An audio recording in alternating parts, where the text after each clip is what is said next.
It's like Trace's wheelhouse is suddenly all of the champions in the league, but I feel like he's about lane pressure in terms of pushing on the likes of top Graves, or he's more on the tank side. Fiora and her dueling hasn't really been his thing, even though he has shown the Quinn, of course, this season.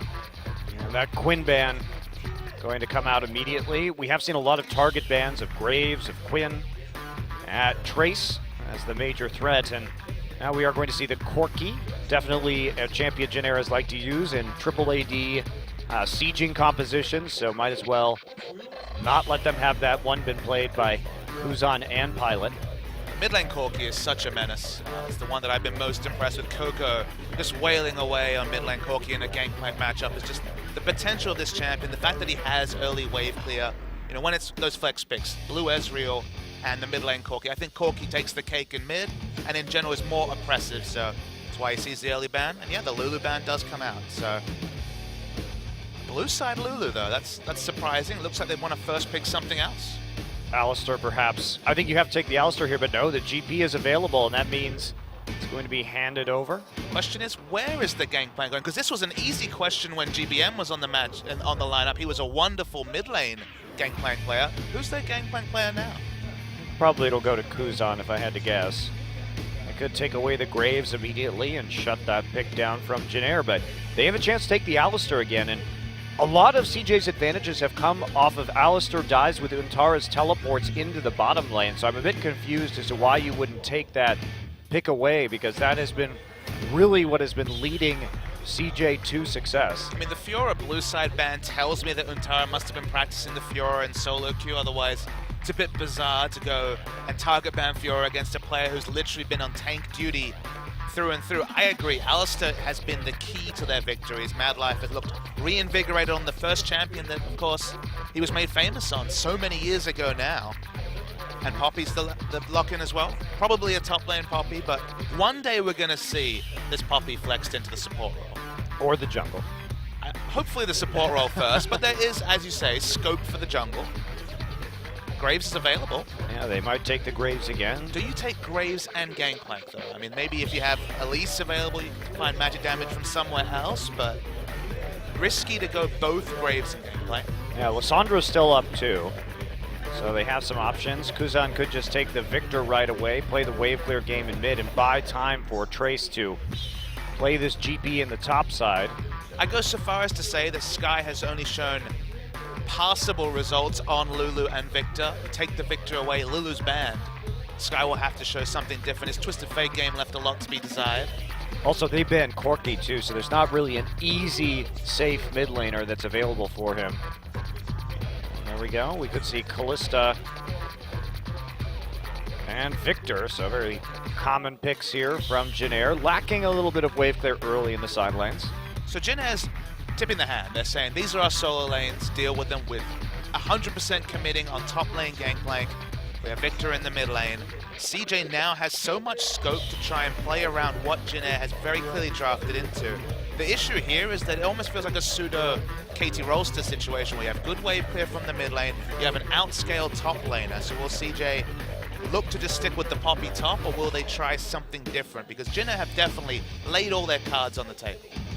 The Poppy, though, pretty obviously going top from the first round of the draft, though, so they had their choice as to whether they were going to try and play the GP in the Poppy, and they made that decision. Sky now hovering over that Elise for bubbling, and Kramer could just go right back onto the Ezreal. It's the one pick that he has done quite well on so far. So the question is, what will the mid lane champion be to round out what is again looking like a Kramer-focused Blue Ezreal comp? I guess there is, of course, the Blue Ezreal being a flex pick. So there is the chance that it's going to be a mid lane Ezreal, but mid lane Ezreal has been pretty disappointing so far this season.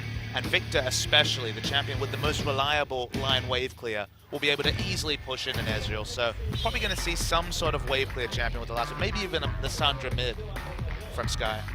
Yeah, interesting that they are so adamant about this particular Ezreal pick. Kalista and Thresh available and could create a very strong laning combination against the Alistar Ezreal early, which is going to really struggle against the Kalista combination there with the Thresh, and they could just take Rek'Sai and Trundle. I mean, you're right on that point, though. The lane presence of Alistar Ezreal is very, very low. I mean, level 6 has a good burst initiate combo, but previous to that, it's going to be all about scaling up those tiers. Maybe lane swaps to open up the Alistar for roaming and try and get what Rox Tigers were doing so regularly. Get that Ezreal in a solo off lane just to power up the tier. And yeah, wave clear is what's needed in mid. The Orianna makes some degree of sense.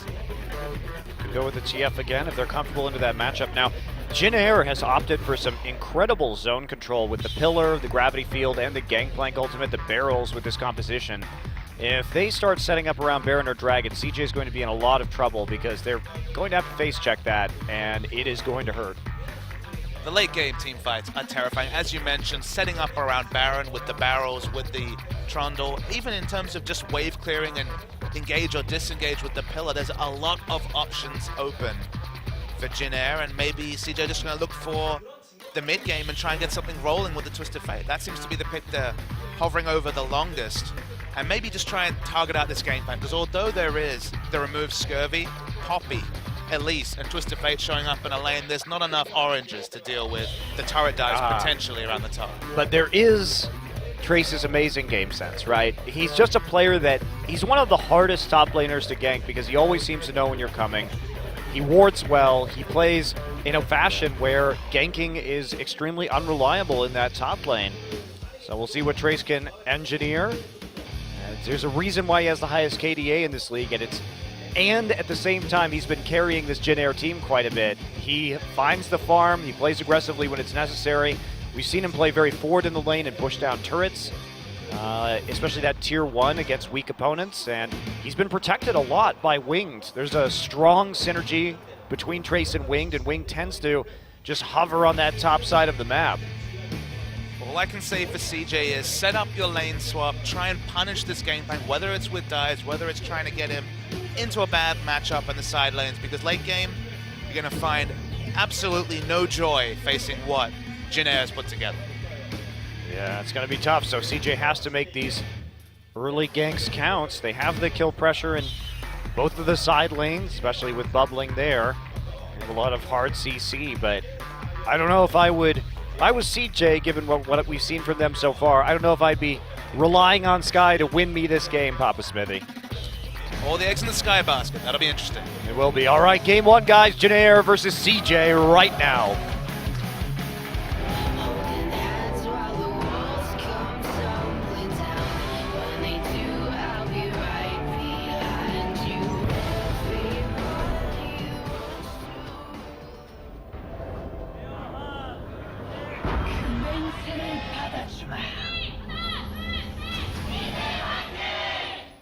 CJ fans still loud for this new roster as they try and work their way into March, basically.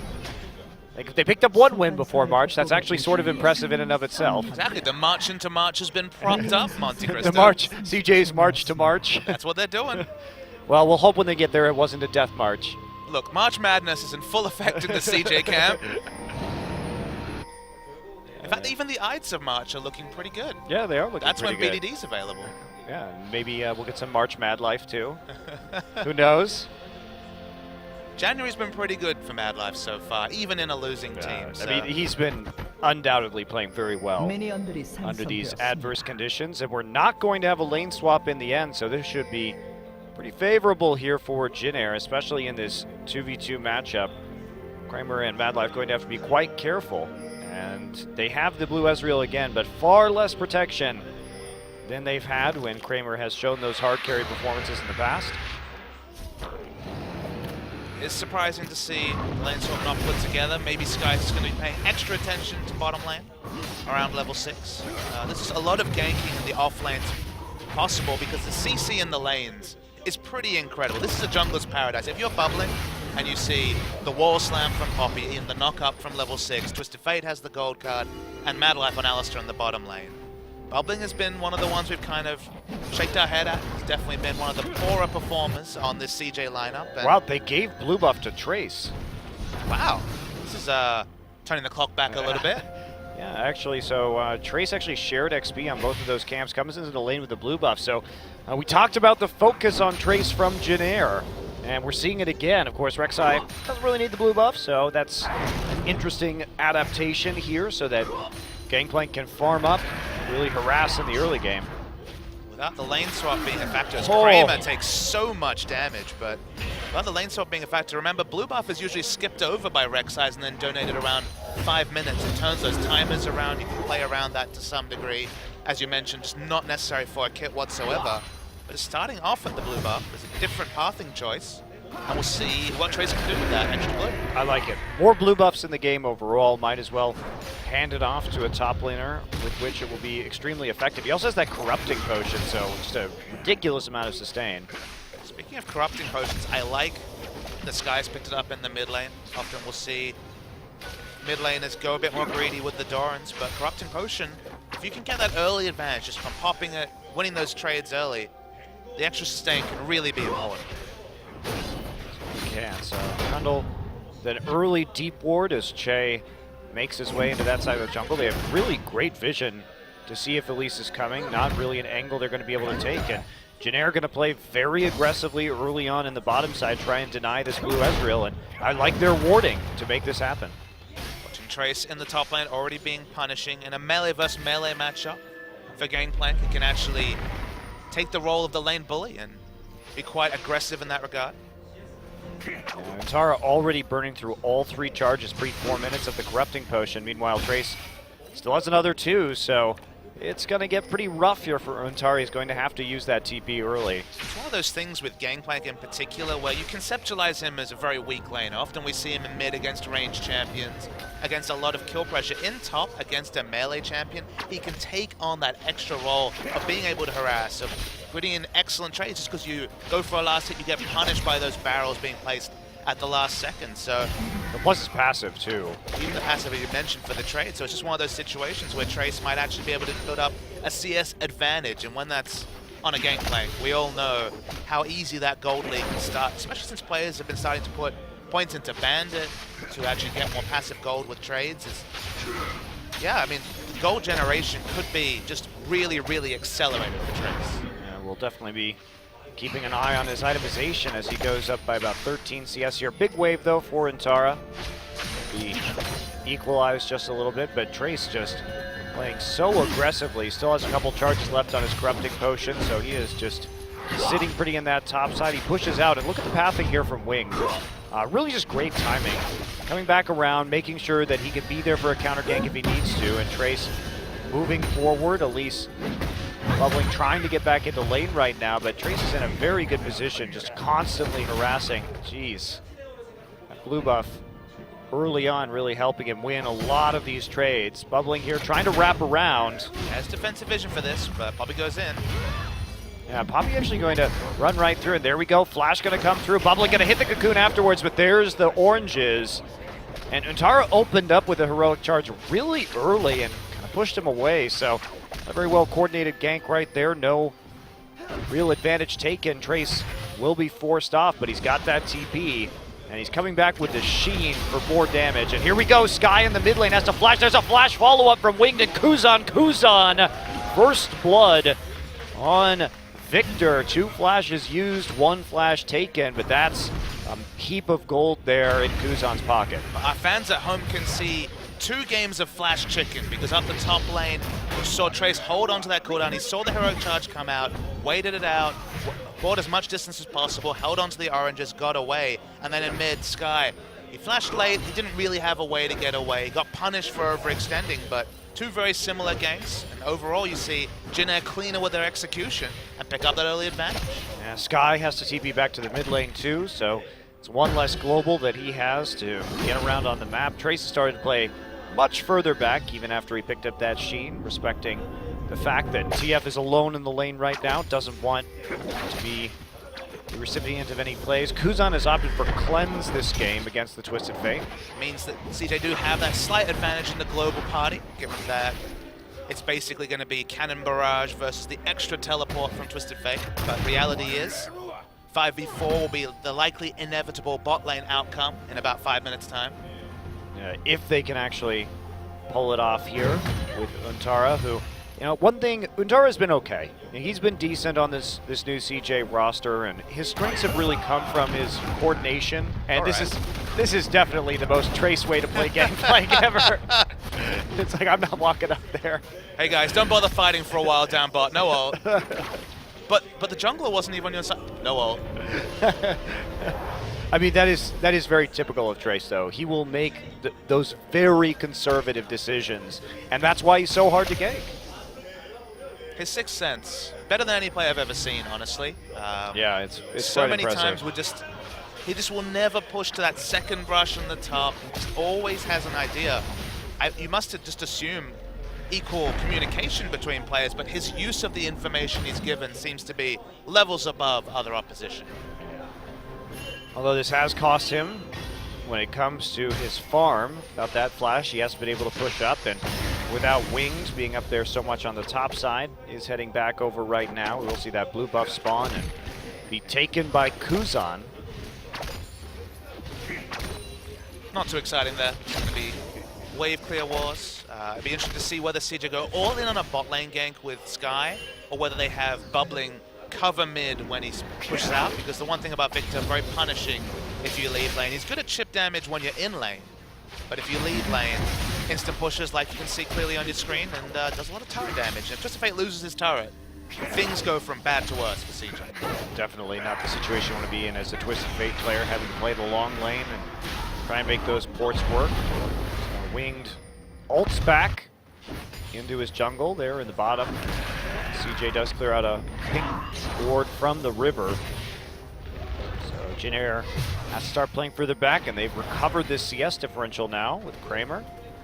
So everything pretty much even. Jin took a bit of a CS lead early. They got the first blood, but still 1,500 gold up. Still going to be feeling pretty good about that. GP getting a lot of time just to farm up with his Q. And look, both teams have a champion who's realistically looking to opt into the late game. Blue Ezreal, the moment you start tier, you know you're a champion, not looking for an early game spike, and Gangplank just has that amazing late game scaling. I think you still have to hand it to Jin in the late game though, so... Yeah, absolutely. When the Iceborne comes out, when the Muraman is transformed, it needs to be really quick pedal to the metal action from CJ, or they're gonna find a free farmed Gangplank in team fights. I don't like the free farm Gangplank in team fights. No, I mean... Those barrels. When he shows up with 40% CDR and an Infinity Edge, you're in for a bad time. But do you like 1,000 damage armor shred barrels? After I build some armor items, it's just the best feeling. All right, here we go. Kuzan has Wing there, who comes in and dissuades the gank attempt as Sky and Bubbling pull back.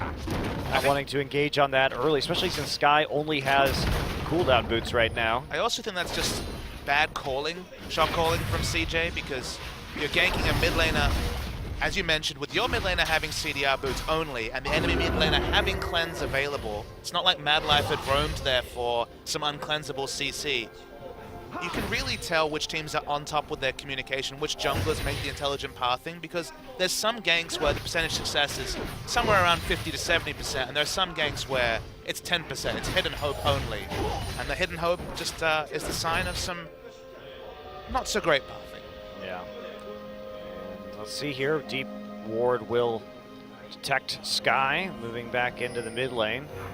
Pinged out right there. He doesn't find an opportunity there on the bottom side of the map. Mad Life is over 6 though, so he has his ultimate, and they can start making some dive plays with Elise and TF if they so choose. It's about even when we're talking about the dives, top and bot. Top will be the most desirable place to set up a gank, but it's Trace we're talking about. He has a defensive pink ward, so Elise doesn't have an obvious way to path into this lane. But ganking the middle, it's not what you want to do. They need to pull off something big in one of these side lanes, and Elise, she's at least cheating towards the bottom side of the map. Yeah, but Jin really not taking any risks right now. See how far back they're playing next to their turrets, kind of across the board. This is really how we used to see Jin play last year, just incredibly defensive lanes, and then trying to scale into the late game. This is the KT Rolster style. That's what they've shown in 2016, has been this wave clear wars and scaling top laner. Bubbling's shown his face in bot, but looking for a flash pole from Mad Life. Pilot needs to be a little bit careful in this situation, unbeknownst to him. I think he's kind of on top of this one, though. Che coming up there for the last hit on the Ken. Hello, Bubbling, and nope. He will be found out. Cocoon just out of reach of Che.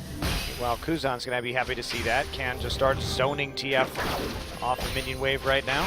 So let's talk about how the best teams play around situations like this when they're in CJ's shoes. The one thing they'll do, you'll notice, is when do they coordinate that bot lane turret dive? It's always when the trade damage comes through. It's always when Winged and Kuzan go to pick up the blue buff, right? Whenever they have the exact timer for that, that's actually a 30-second window, or maybe a little bit less than that, but that's the window to actually make the 4-man play in bottom. So we'll see if CJ can actually take into account the blue buff timing. That, of course, is a bit different, given that it was first donated at 3 minutes into the game. It's actually not that much different. It's going to be about 15 seconds different on the next spawn here, because we did see the Twisted Fate get that immediately. So they will have a timing window, but it will be narrow. Using those narrow timing windows is all that CJ really have, unless they're just hoping for the ultimate Blue Ezreal late game bang show, as it showed yesterday. I think we're all looking forward to another bang show. A late game bang show, that's what you right. like to opt into? That's what I like. All right, so blue buff will be taken by Kuzan. Meanwhile, blue buff spawned already for CJ, so not even 15 seconds between the buff spawns right now. Mad Life and Elise are on a mission, but spotted out by multiple wards from the side of Jeanette. They've got so much vision in that bottom side. Sentinel sees them on their retreat after the pink ward is taken out, so they don't actually get very much out of that. Che here to clean up some wards in response, and now they're going to know exactly where Sky is on this blue buff. Good timing also. They'll have the great timer for that. But it kind of saddens me that the two effective ways to play League of Legends are what the Rocks Tigers do, the high-pressure game, and then there's the KT and now Jin Air special of maybe later. Let's start the game at 35 minutes. What do you think? Well, I think, Papa Smithy, that CJ is statistically right where they usually are at 15 minutes, which is minus over 2,000 gold.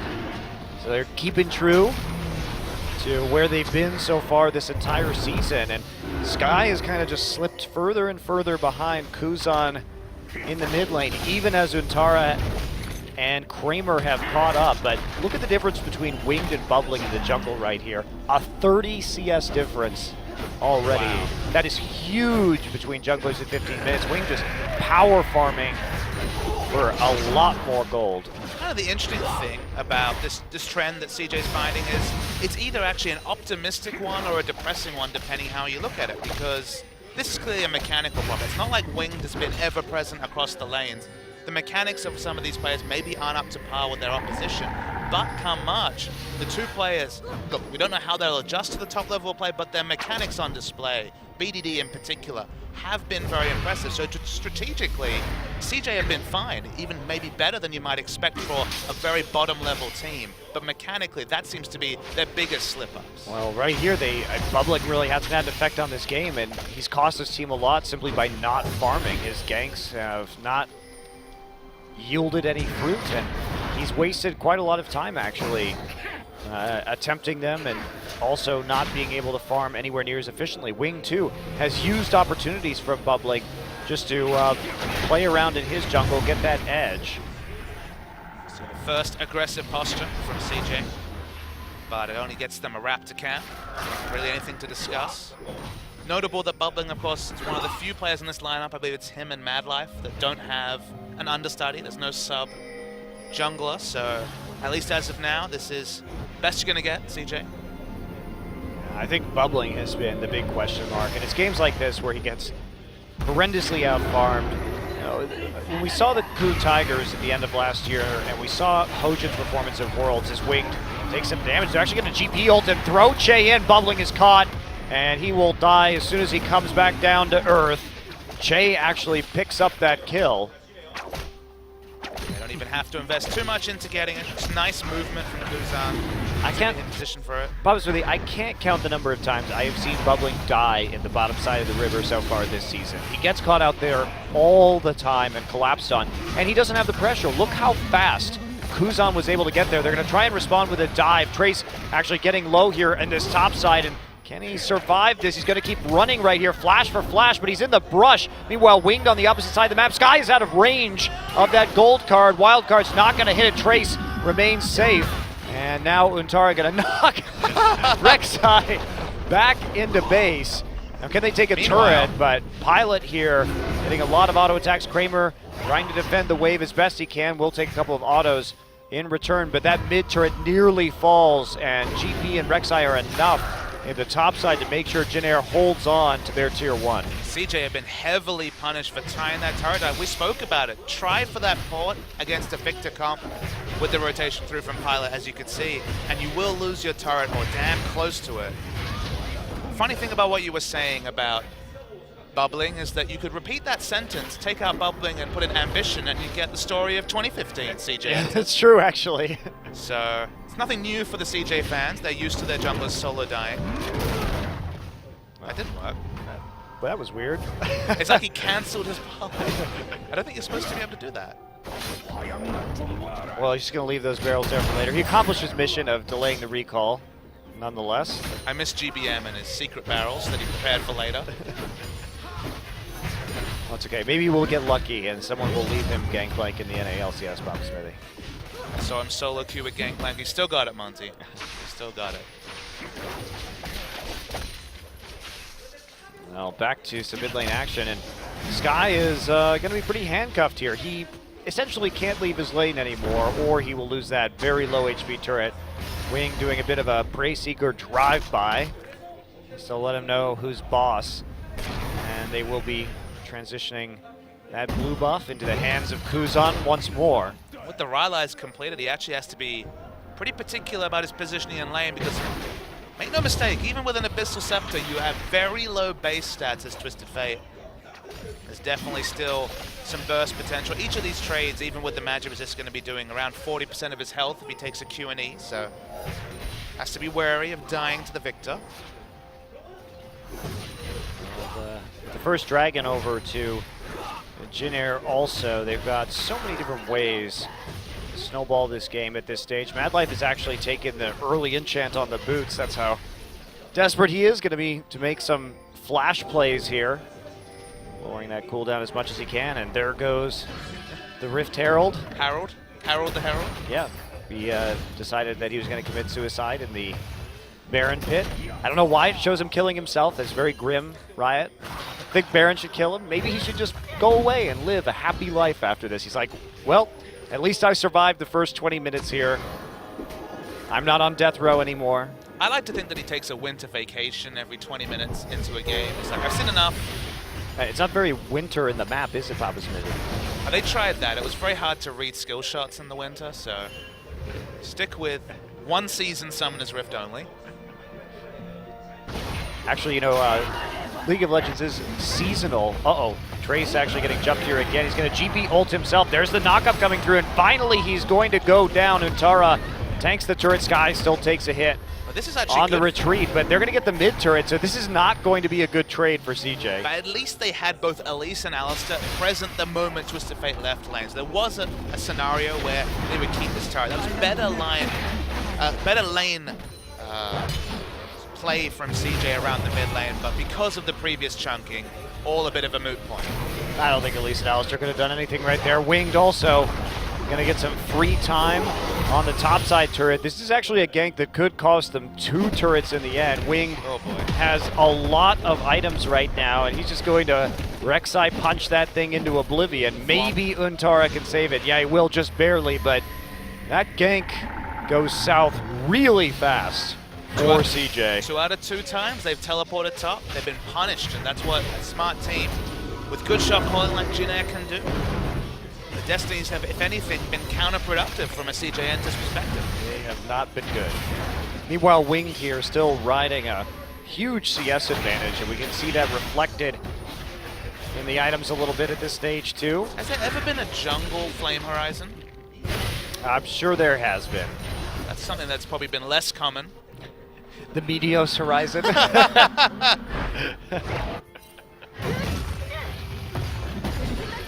Farming is certainly, it's just better use of your time. That's all you can say from Winged. He has been involved in more kills, 2 versus 0, which pretty infinitely more kills, but just used his time smarter. His laners have also played safe when they need to. That's what you always get out of Trace. And it's the reason why Chaser was so strong in this Jin Air lineup, was that GBM and Trace at the time were always so smart playing around ganks, and Chaser played a farm-heavy and pressure-heavy style, depending on how the early game was going, and it always suited them. So Winged is stepping in pretty admirably for Chaser. Here we go. Oh, there we go. Pilot gonna just take Jade back, and they try and make a play, but Pilot actually flashes the gold card, gets done well underneath his turret. There's the GP ultimate. There's not really a lot of follow-up here, though. Kind of a waste of the Gangplank ultimate, actually. Now he can't clear this wave, Mon. How is he going to push this turret now, Papa Smithy? Yep. Kutara here already with the Iceborne Gauntlet, so able to trade pretty well against GP at this early stage. He's opting for the Essence Reaver this game. He already has Trinity Force Essence Reaver. At 23 minutes, yes. It is rather disgusting, you have to say. You add in an Infinity Edge, he's going to be done at, what, 32 minutes maybe? I think that's the kind of timing we're probably looking at, maybe even faster depending on how much more farm he can get. Dragon number 2 now in the hands of the Jin Air Greenwings. Let's talk about how important it is for a team comp with Gangplank to have objective control. Because in the late game, so much of Gangplank's damage is around the barrels, that's very well known.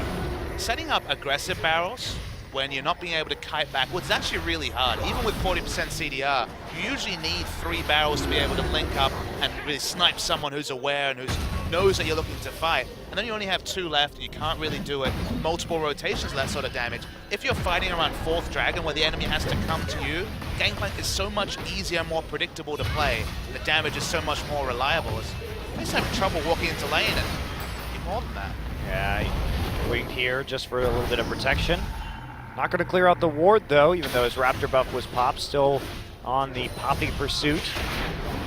With wave clear, with 2 dragons in the pocket, with good vision play, Trace being empowered to use that CS advantage and go crazy just a little bit. And here we are, GP ult used one more time just to clear the wave, but it looks like it's not going to be quite fast enough to save this turret, as Kramer and Bubbling whittle it down, and they take the first turret of the game for CJ. But there's a lot more that's about to fall on the side of Jin Air. They have that top turret of CJ already at a sliver of health, and now they're going to finish it off. Lane assignment's going to be interesting. Winged is trying to pick on Antara, though. Yeah, Winged actually just co-opting the wave right there, cutting right in, and taking it out. So they fight tower with tower, and now only a tier 1 left for CJ in the bottom lane. Everything else down, and TF with very limited options for what he's going to do and where he's going to gank. Well, with a build like that, it's mad life. Nice flash from Kuzan. Sky's gone for the Lich Bane second. It's probably going to be Zhonya's third, but he has a split push build completed. Will they put him in the bot lane to try and just push up quickly and create some headaches for Jin Air? Or will they try something different? Again, his build is only really primed for split pushing, so he's probably the best one to go to this bottom lane and try and do damage to this inner turret down bottom. Kuzan, too, has picked up a Rylai's first this game, not typically the primary item that we see on the Victor, so really prioritizing some of this crowd control and team fights before stacking up for the Deathfire cap. One thing I like about what Kuzan's done is that he has a Gangplank in top lane with an expensive build, looking to take a farm approach. I actually like going over Frost Queen's Claim this game because, again, while it has a great utility, it doesn't offer that much damage front-loaded. So going for the picks, going for the lane pressure with Rylai's Rush, I think is a smart choice from Kuzan, given the Gangplank top.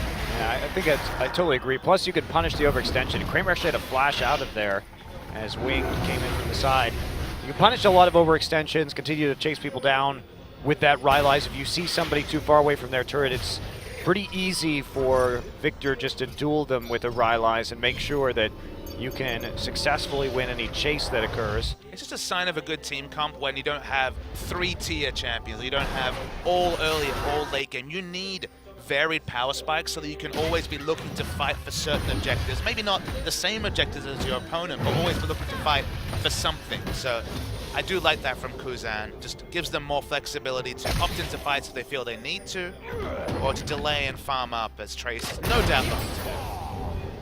Trace is getting huge so far. More than 10 CS a minute on Gangplank. Oh boy. Well, of course, gets that extra gold. I mean, what's Poppy to do? Poppy doesn't have kill pressure on a Gangplank.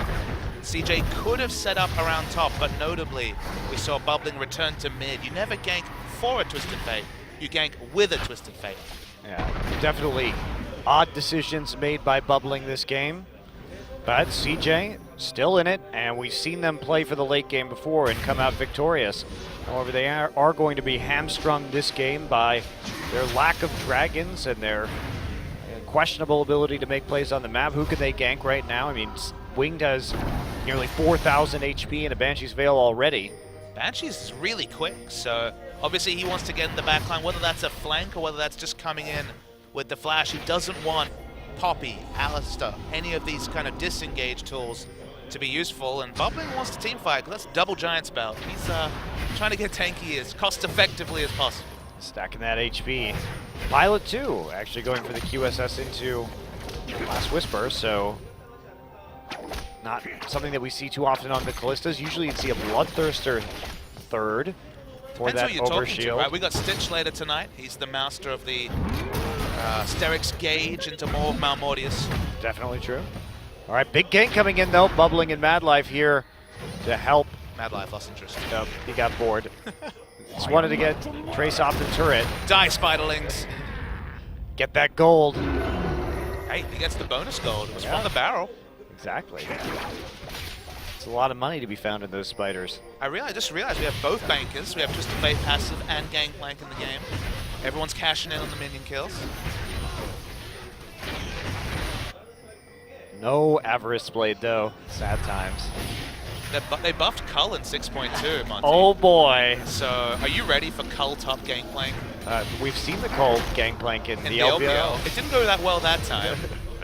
To the surprise of everyone, Papa Smithy, Are you ready for Sapphire Crystal refillable potion into Sheen Cull for just value everywhere? What is lane pressure? Yeah, I was asking myself that game. Meanwhile, third dragon now. Janair happy just to play around this objective until somebody stops them. CJ just seems to be slowly losing through inaction. That is the reality that we're seeing in this game. Yep, there we go. Speaking of slowly losing, no one in the bottom side to prevent the turret from going down, and now Janair 2 towers up. Over 5k gold right now, and this Gangplank is only getting more dangerous as time goes on. Let's opt into the 3-item late game Gangplank already. Wow, so you said 32 minutes. You were wrong, Bubs, with the under 30, He even actually. fit in this improved boots as well. It's impressive.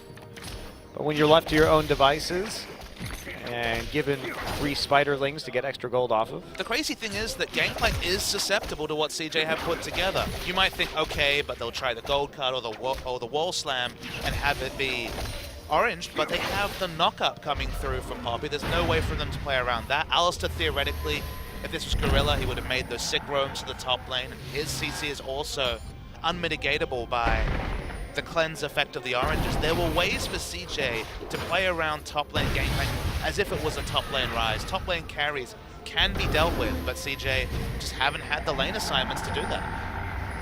And they really haven't found anything preferable in this game so far. The TPs from their mid laner Sky on TF have done more harm than good as Janair has quickly taken advantage of them. Not sure what CJ is hoping for because they haven't even had control over an objective like Dragon, so many different ways. It's looking like bad times for CJ Entus. Yeah, they have the Callista too. They have the GP. They can do this Baron very fast, and now they're gonna try and make a move. A lot of pings coming through on the top side. Bubbling decides he doesn't want anything to do with Winged, who will just take out his pink ward after they drop the 1 HP ward with the blue trinket in the brush. Speaking of pink wards, really nice setup. 4 pink wards in the general vicinity of Baron. Well, why not? This is what you want to do right now. Just keep your Victor in the mid lane for the wave clear play around. Your much longer top lane. Sky now in trouble. He's going to hit the gold card. Trace eats an orange, gets him down to 50%. No follow-up, however. Poppy not seen on the map. Trace didn't have enough wards to actively pursue that, but guess what that means, Papa Smithy? It's Baron time. It's certainly Baron time. We've got winged on goalkeeper duty as well, but they're going to have to back away. But that's Twisted Fate ult blown. So that's the only reliable check they have. Blue trinkets aren't available. They will have spot water. There's probably not a world where Jin Air sneak in a Baron. Surprisingly, we have seen a couple of snuck Barons so far this season, even with the introduction of the improved blue trinket. But Jin Air have those other wing conditions. They can start pushing. They've got the wave clear. They can just wait for Dragon 4. It's going to take the miracle team fight from CJ to make something happen this game. Yeah, and look at this too. Kramer has decided to go for BT in addition to his Iceborne and his Muramana. That's the first time we've seen that. Usually you go Blade of the Ruined King, and he honestly needs that right now. As we see the engage coming in, Trace is just going to TP in. Sky turns golden, but Trace is going to turn him into gold, pick up the kill, and they're going to back out. Might even go back to the Baron plan. That's been something that looks pretty straightforward. Sky has a 50-second death time. We're 33 minutes in. Those longer death timers are certainly in full display. Trace is looking for the link. They just want to bait it. And there we go. Pillar comes through. They're going to try and get people in this choke point. They have to run through the river. Mad Light pops his ultimate, trying to escape, flashes over the wall. And they're Che going to flash for another pillar. They will catch Mad Life on the edge in spite of the Poppy ult. Getting rid of Che, and now they have another chance to turn. They've got 20 seconds until Sky is up with his TP, and that should be enough time. 20 seconds is an eternity. Free farmed Gangplank and Callista. It's going to take something special from Bubbling, and for now, he's completely zoned from this Baron. Yeah, look at the barrels too, just in case somebody decides to try and make a play over the back wall. They had it cut off with the GP barrels already, so easy Baron there for Jin Air. But that's the right call. They want to play around that Baron at this point in the game. 33 minutes in, Gravity Field. They have a pillar from Trundle. They have GP barrels. There's no way that CJ actually checks that Baron without taking a whole heap of damage. It's a casual 8-level difference between Gangplank and Mad Life. You know, Trace and Mad Life, 8 levels, you know. Just standard stuff when it comes to level discrepancies. And this is the last part of the game for Jin Air to show us that they're one of these top teams. Look, they actually in isolated games did this sort of display last season. It was just finishing the game was something they struggled at. Bubbling takes the big barrel hit. Trace there just going to slash him down. Passive will finish off the kill. Trace going to eat some oranges, I guess. You can't actually cleanse the knockup there, Trace. You only cleanse the slow that comes from the knockup, which isn't quite as big a deal. But Jin Air finishing games are actually one of the things they struggled at doing, but so far, looks like they're going to be able to do that. Breaking the base quite easy. Yeah, Jin Air playing a very clean game of League of Legends. 6 kills in 35 minutes, and there's the first inhibitor. But they got exactly what they wanted. They played around their lanes very intelligently. They didn't put the pressure on when they didn't have to. They didn't play over aggressively, knowing that they could just farm up and play the Baron and Dragon game with the zones on their composition, and it's worked out really, really well. They're going to be freshly swapped, freshly shopped, and rocking the Baron buff when they show up at this Dragon in 10 seconds as well. It's great timing from Jin Air. Yet another Dragon they will be in place for. Just going to push out the bottom side and use this Baron buff to try and capitalize, put them on the doorstep of Dragon number 5. Meanwhile, CJ will attempt to contest this, but they're going to have to give up on this pretty quickly. They don't have good structure or Baron damage either. Mad Life caught. He's on the outside right there. They can't do it. They have to go save Mad Life. Mad Life didn't take too much damage, nor did he have to use the Unbreakable Will, but here's welcome to Zone Town. And Utar going to go in. Meanwhile, Kuzan is not there, but more barrels going down in the choke point. They actually managed to get into the river, so a bit of a mistake there from Jin Air. And True Shot Barrage will hit Pilot. Untara going to follow up right afterwards. Misses his ultimate, though, as Kuzan sidesteps it. And there's Untara going to be falling. Chaos Storm zoning Sky out of this fight. Kramer trying to get the Mystic shots in on the side, but Mad Life is dead. Trace now right in the middle. Double kill for Callista. Triple kill for Callista. Quadra kill for Callista. Will it be the Penta? Is it going to be the Penta here for Pilot? Pilot going to try and hop through this minion wave. Exhaust goes down, and there's the gold. The Zonias, will he finish it? Penta for Pilot, and they're just going to pile in through to the base. That was really well played by Jin Air. Okay, they could have been slightly more on point with denying the entrance to the Dragon. They give up the Dragon. It's not a perfect game, but only a single kill, 2 turrets and a Dragon to show for 37 minutes of League of Legends from CJ. Controlled, on-point league from Jin Air. Yeah, very nice shot calling really good use of that composition. They didn't give CJ anything at all. I mean, the TF ults were actually in favor of Jin Air that game because CJ couldn't get anything done, and Jin Air just turned the tables on them every single time. The macro game from Jin Air was just so much clearer. They knew exactly what they needed to do, and CJ, they had tools that could be put together to make a game-winning game plan. They just forgot to put them together. That was one phase that certainly seemed to elude them. Made nothing out of the Twisted Fate, made nothing out of the CC in the lanes, and watched Jin Air win the game. And another great game for Trace, who continues to show the surprising depth of his champion pool. If you told me at the end of the summer season, where Trace played 90% of his games on Rumble and Maokai, that he was going to come in and start carrying games with Quinn, with Gangplank, with Graves, I would not have believed you, Baba Smithy. With Ignite Quinn, but also show that he could play the Maokai as well. This guy is the pillar of his team and is suddenly top two, top three with Someday and Smeb, definitely. But just from his play and the flexibility of it, crazy stuff from Trace. Yeah, the shot calling too is the huge difference because the way they play the map with Trace is so much better than what we've seen with Soan. So him coming back in has been a major boon to this team, and they go up 1-0 in this series. Very clean game number one. Jin Air